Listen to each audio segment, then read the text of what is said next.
On commence l'examen donc par la tête. Alors, vous avez la fontanelle, qui est un petit espace entre les os du crâne qui permet au cerveau de grossir. Ensuite, on vérifie voilà, les os du crâne. Ici, on sent qu'il y a une petite bosse. Quelque part. Voilà, une petite bosse quand elle a appuyé un petit peu sur le bassin, mais qui va se résorber dans les jours qui vont suivre. Ensuite, on regarde les petites oreilles. Donc là, tous les petits poils qui sont en trop, tout ce qui dépasse ici, bien sûr, ça va tomber. Voilà. Alors, ensuite, on regarde le palais. Il faut bien la bouche, Aina. Voilà, donc on regarde comme ça. Ensuite, on peut tester la succion. On voit une succion qui est bien efficace, bien vigoureuse. Et j'en profite pour vérifier le palais. Vous voyez, je sens le palais là.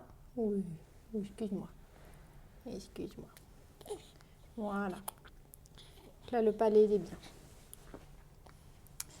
Alors, ensuite, je vais la déshabiller un petit peu.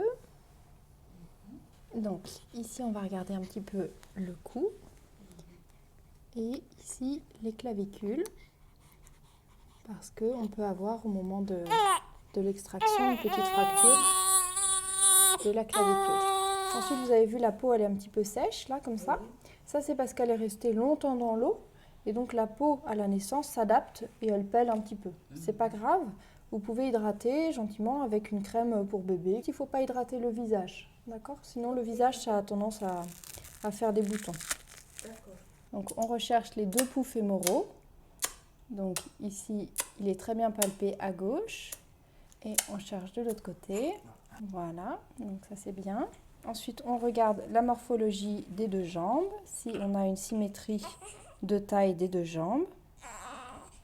La symétrie des plis. Et puis la symétrie des pieds, est-ce qu'il y a des malpositions des pieds? Et on regarde également les réflexes archaïques avec le grasping des pieds et là l'ouverture des pieds. Les hanches, on regarde comme ça. Là, on a la symétrie des genoux. Donc les deux genoux sont bien à la même hauteur.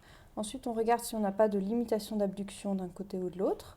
Et on vérifie qu'elle ouvre bien les deux jambes des deux côtés. Voilà, comme ça. On vérifie que les mouvements sont bien souples. Donc je vérifie la hanche gauche. Je ne ressens pas de ressaut, pas d'anomalie. Donc là, on regarde de l'autre côté. Et ensuite, on va faire une manœuvre qui cherche encore une fois un ressaut. Comme ça.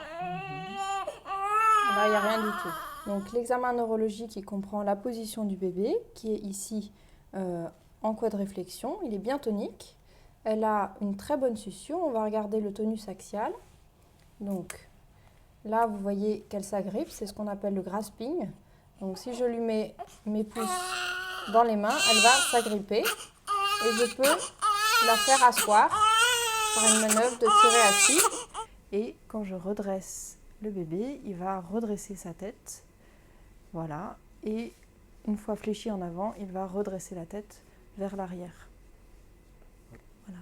Ensuite, on vérifie l'existence d'une marche automatique. Donc là, c'est très bien.